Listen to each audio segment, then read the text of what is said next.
ഇനി അടുത്തതായി മാജിക് അവൻ്റെ second recipe of the week. ഈ ആഴ്ചത്തെ സെക്കൻഡ് റെസിപ്പി ഒരു പലഹാരം തന്നെയാണ്. അപ്പോൾ ഇത് മറ്റൊരു നാടൻ പലഹാരം. ഈ പലഹാരത്തിൻ്റെ പേര് ദോശയാണ്. പക്ഷേ ഒരു സാധാരണ ദോശയല്ല. ഇതെന്താണ് ഒരു സ്പെഷ്യാലിറ്റി? നമ്മളൊരു പച്ചക്കറി ദോശ ഉണ്ടാക്കാൻ പോവാണ്. അതായത് കുറേ വെജിറ്റബിൾസ് ചേർന്ന ദോശയാണോ? അല്ല, ഇത് വെള്ളരിക്ക മാത്രം ആണ് നമ്മൾ ഉപയോഗിക്കുന്ന പച്ചക്കറി. അപ്പോൾ വെള്ളരിക്ക ദോശ. പക്ഷെ ഒരു ചെറിയ മധുരമൊക്കെ ഉണ്ട്. വളരെ സ്വാദിഷ്ടമാണ്, ഉണ്ടാക്കാൻ വളരെ എളുപ്പം. അപ്പോൾ നമ്മളുടെ വെള്ളരിക്ക ദോശ എങ്ങനെയാണ് തയ്യാറാക്കുന്നത് നോക്കുക. ഇതിന് വേണ്ടി ചേരുവകൾ എന്തൊക്കെയാണെന്ന് നോക്കാം. നല്ല ഇനം പച്ചരി 1 കപ്പ് വെള്ളത്തിൽ കുതിർത്തത്, വെള്ളരിക്ക തൊലി കളഞ്ഞ് ഗ്രേറ്റ് ചെയ്തെടുത്തത് 2 കപ്പ്, ശർക്കര ചികിയത് 1/4 കപ്പ്, തേങ്ങ ചിരകിയത് 1/2 കപ്പ്, ഏലക്ക പൊടിച്ചത് 1/2 ടീസ്പൂൺ, ഉപ്പ് 1 നുള്ള്, നെയ്യ് 1/2 കപ്പ്. അപ്പോൾ ഇനി നമ്മുടെ ചേരുവകളെല്ലാം ഇവിടെ റെഡിയാണ്. നമ്മുടെ വെള്ളരിക്ക ദോശ നമുക്ക് തയ്യാറാക്കി തുടങ്ങാം. അത് ഇൻസ്റ്റൻറ്റ് ദോശയാണ്. ഇത് സാധാരണ ദോശ എന്ന് പറഞ്ഞാൽ പലതരമാണല്ലോ. അടദോശ ഇൻസ്റ്റൻറ്റ് ദോശയാണ്. പിന്നെ എന്താ പറയുക, അങ്ങനെ ഒരുപാട് ദോശയുണ്ട് ഇൻസ്റ്റൻ്റ് ആയിട്ട്. പിന്നെ പുളിപ്പിച്ചിട്ട് ഉപയോഗിക്കുന്ന ദോശ നമ്മൾ ഉഴുന്നും അരിയും കൂടി ചേർത്ത് ചെയ്യുന്നത്. ഇതും ഒരു ഇൻസ്റ്റൻറ്റ് ദോശയാണ്. അപ്പോൾ പച്ചരി ഇതിപ്പോൾ ചെറിയൊരു ക്വാണ്ടിറ്റിയാണ് ഞാൻ ചെയ്യുന്നത്. ഏകദേശം ഒരു 8 മുതൽ 10 ദോശ വരെ നമുക്ക് തയ്യാറാക്കിയെടുക്കാം, അതിൻ്റെ വലിപ്പം അനുസരിച്ചിട്ട്. ഇതിപ്പോൾ 1 കപ്പ് പച്ചരി വെള്ളത്തിൽ കുതിർത്ത് ഊറ്റിയെടുത്തത്. പിന്നെ വെള്ളരിക്ക ഇപ്പോൾ ഒരു വെള്ളരിക്കയുടെ പകുതി എടുക്കാം. അതിൻ്റെ തൊലി കളഞ്ഞൊന്ന് ഗ്രേറ്ററിൽ വെച്ച് ഗ്രേറ്റ് ചെയ്തെടുത്തത്. അപ്പോൾ നല്ലത് കാണാൻ തന്നെ നല്ല ക്രഷ്ഡ് ഐസ് പോലെയല്ലേ ഇരിക്കുന്നത്. എന്ത് രസമല്ലേ! വെള്ളരിക്ക കാണാൻ ഭയങ്കര ഭംഗിയുള്ളൊരു കാര്യമാണ്. പിന്നെ തേങ്ങ ഒരു 1/2 കപ്പോളം തേങ്ങ ചിരകിയത്, പച്ച തേങ്ങയാണ് ഏറ്റവും നല്ലത്. ശർക്കര ചീകി എടുത്തത് ഒരു 1/4 കപ്പ്, മധുരം അനുസരിച്ചെങ്കിലും ഒരു 1/4 കപ്പ് മതിയാകും. പിന്നെ പേരിന് വേണ്ടി ഇച്ചിരി ഉപ്പ് വേണം, ഏലക്ക പൊടിച്ചത്, പിന്നെ തയ്യാറാക്കുന്ന സമയത്ത് ഉപയോഗിക്കാൻ നെയ്യ്. അപ്പോൾ ഇപ്പോൾ പ്രത്യേകിച്ച് ചെയ്യേണ്ടതെന്ന് വെച്ചാൽ എന്താ പറയുക, തേങ്ങയും അരിയും ഒന്നിച്ചാക്കി അതിനോടൊപ്പം ശർക്കരയും കൂടി ചേർത്ത് നമ്മൾ വെള്ളരിക്കയും കൂടി ചേർത്ത് അരച്ച് നല്ല പേസ്റ്റ് രൂപത്തിൽ എടുക്കും. അതാണ് ആദ്യം ചെയ്യേണ്ടത്. അപ്പോൾ ഞാനിത് ഇത്രയും കാര്യങ്ങൾ ചേർത്തിട്ട് ഒന്നിച്ച് അരച്ച് കൊണ്ടുവരാം. എല്ലാം കൂടി യോജിപ്പിച്ചിട്ട് വെള്ളരിക്ക കുറേശ്ശെ ഇട്ടിട്ട്, വെള്ളത്തിന് പകരം വെള്ളരിക്കയാണ് നമ്മൾ ചേർക്കുന്നത്, അരച്ചെടുക്കാം. അത് കഴിഞ്ഞിട്ട് ബാക്കി കാര്യങ്ങൾ. അങ്ങനെ നമ്മളുടെ വെള്ളരിക്ക ദോശയ്ക്ക് വേണ്ട ബാറ്റർ ഇവിടെ റെഡിയാണ്. ഞാൻ നന്നായിട്ട് അരയ്ക്കുമ്പോൾ തന്നെ ഇത് നല്ല പതഞ്ഞ് വരുന്ന പോലെയാണ്, നല്ല ഫ്ലഫി ആയിട്ട് വരും. വെള്ളരിക്കയ്ക്ക് അങ്ങനെ ഒരു ഗുണമുണ്ട്. അപ്പോൾ ഈ പച്ചരിയുടെ കൂടെ ആ വെള്ളരിക്ക ചേർത്ത് അരയ്ക്കുമ്പോൾ ശരിക്കും വിശ്വസിക്കാൻ പറ്റാത്ത രീതിയിലുള്ള ഒരു പതഞ്ഞ് നല്ല ഒരു ഫ്ലഫി ആയിട്ടുള്ളൊരു മാവായി മാറും. നല്ല ശരിക്കും ഒരു ഫെർമെൻറ്റഡ് മാവ്, നല്ല പുളിച്ച നല്ല പൊങ്ങി വരുന്ന മാവില്ല, അതുപോലെ തോന്നും. വളരെ ലൈറ്റായിട്ട് വരും. കണ്ടില്ലേ, മാവിൻ്റെ ഒരു കൊഴുപ്പ് കണ്ടോ, നല്ലതായിട്ട് ഇങ്ങനെ പൊങ്ങി വരുന്ന പോലെ, നല്ലതായിട്ട് ഡബിൾ വോളിയത്തിൽ വന്ന പോലെ. ഇനി ഇതിലേക്ക് ഒരല്പം ഉപ്പ് ചേർക്കാം. ഇച്ചിരി മധുരം ഉണ്ടാകും, കാര്യം ശർക്കര 1/4 കപ്പ് ചേർത്താണ് അരച്ചിരിക്കുന്നത്. ഇനി മധുരം ഇച്ചിരി കൂടെ വേണമെന്നുണ്ടെങ്കിൽ കുറച്ചുകൂടി 1-2 ടേബിൾ സ്പൂൺ ശർക്കരയും കൂടി ചേർത്ത് കൊടുക്കുക. അതല്ല കുറച്ചുകൂടി മധുരമാണെങ്കിൽ 1/2 കപ്പ് ശർക്കര ചെയ്തതും ആകാം. ഒരല്പം ഉപ്പ് ചേർക്കാം. ഇനി വേണമെങ്കിൽ ഏലക്കയുടെ സ്വാദ് വേണമെന്നുണ്ടെങ്കിൽ ചേർത്താൽ മതി, നിർബന്ധമില്ല. വേണമെങ്കിൽ ഒരു 1/4 ടീസ്പൂണോ 1/2 ടീസ്പൂണോ ആകും.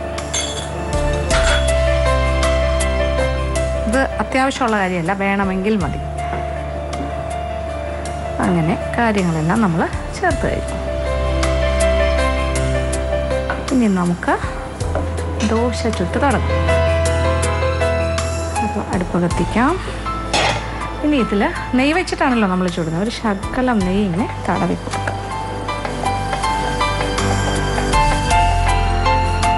പിന്നെ ഇതിൻ്റെ മാവിൻ്റെ അയവ് നമ്മൾക്ക് ഇഷ്ടാനുസരണം കൂട്ടുകയോ കുറയ്ക്കുകയോ ചെയ്യാം. ഇച്ചിരി വെള്ളം കൂടി ചേർത്ത് കൊടുക്കാം. ഒരു ദോശ മാവിൻ്റെ അയവ് വരണ്ടേ, നോക്കാം.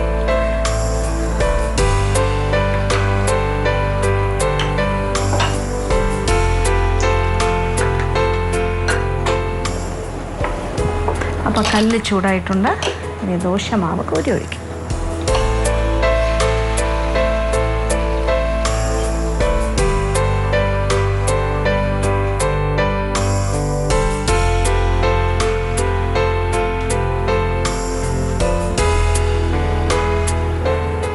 നമ്മൾ ഒരുപാട് കനം കുറച്ച് പരത്തേണ്ട ആവശ്യമില്ല. ഒരല്പം സാധാരണ ഒരു ദോശ ചുടുന്ന പോലെ അങ്ങ് ചുട്ടാൽ മതി. എന്നിട്ട് ഇതിലേക്ക് കുറച്ച് നെയ്യ് വേണമെങ്കിൽ ചേർത്ത് കൊടുക്കാം.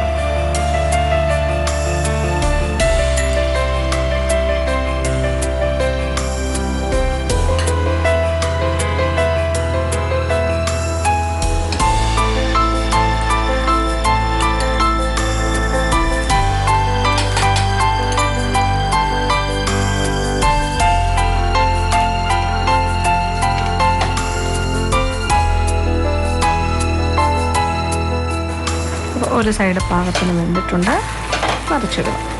അപ്പോൾ ഇതിലിപ്പോൾ നമ്മൾ 1/4 കപ്പ് ശർക്കരയാണ് ചേർത്തത്. എനിക്ക് തോന്നുന്നു ഒരു 1/2 കപ്പ് വരെ ചേർക്കാം. അത് കുറച്ചുകൂടി ഒരു മധുരം ഉണ്ടാവും. 1/4 കപ്പ് എന്ന് പറഞ്ഞാൽ വളരെ ലേശം ഒരു മധുരം ഉണ്ടാവുള്ളൂ. പക്ഷേ 1/2 കപ്പ് എന്ന് പറഞ്ഞാൽ ശരിക്കും ഇച്ചിരി, അല്ലെങ്കിൽ 1/4 കപ്പിൻ്റെയും 1/2 കപ്പിൻ്റെയും ഇടയ്ക്ക് ഒരളവിടുക.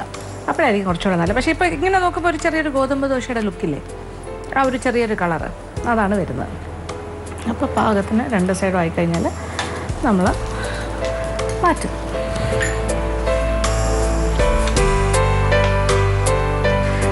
അപ്പോൾ നമ്മളുടെ ആദ്യത്തെ ദോശ റെഡിയായി കഴിഞ്ഞു. അത് അടുപ്പിൽ നിന്നും മാറ്റും.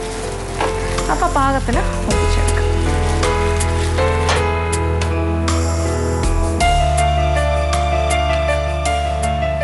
First dosa ready. ഇനി നമ്മൾ തീ അല്പം കുറച്ചിട്ട് കുറച്ചൊരു നെയ്യ് തടവി അതിലേക്ക് ഇപ്പം മാവ് കൂടി ഒഴിക്കാം.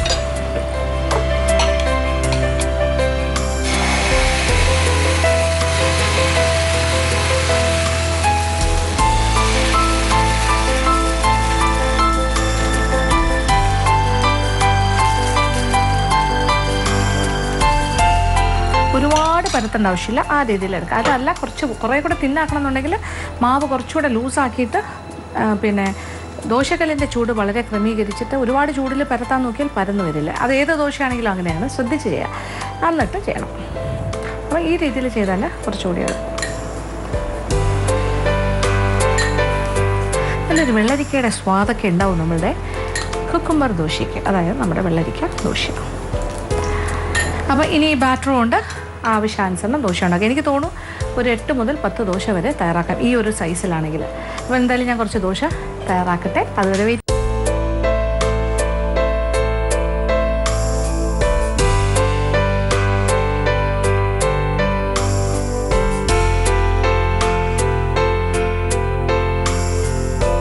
ദോശയെല്ലാം ചുട്ട് കഴിഞ്ഞു. എന്ത് ദോശയാണിത്? വെള്ളരിക്ക ദോശ. അങ്ങനെ ഈ അളവിൽ നിന്നും ഏതാണ്ട് ഒരു 8 ദോശ വരെ തയ്യാറാക്കാം. ഒരു മീഡിയം സൈസ് ദോശ. ഇത് നല്ല സ്വാദാണ്, പിന്നെ ഒരു ചെറിയ മധുരമുണ്ട്. മധുരത്തിൻ്റെ അളവ് വേണമെങ്കിൽ ഇച്ചിരി കൂടെ കൂട്ടാമെന്ന് ഞാൻ പറഞ്ഞല്ലോ. പിന്നെ വെള്ളരിക്കയുടെ സ്വാദൊക്കെ നന്നായിട്ട് വരും. എന്തായാലും തയ്യാറാക്കാൻ പറ്റിയ കാര്യമാണ്. അപ്പോൾ വെള്ളരിക്കയ്ക്ക് ഇങ്ങനെയും ഒരു പ്രയോജനമുണ്ടെന്ന് മനസ്സിലായില്ല. അപ്പോൾ അങ്ങനെയും നമുക്ക് ഉപയോഗിക്കാം. അപ്പോൾ തീർച്ചയായിട്ടും പരീക്ഷിക്കാൻ പറ്റിയൊരു ഇൻസ്റ്റൻറ്റ് ദോശയാണ് നമ്മളുടെ വെള്ളരിക്ക ദോശ അഥവാ കുക്കുംബർ ദോശ. തീർച്ചയായിട്ടും പരീക്ഷിക്കാം.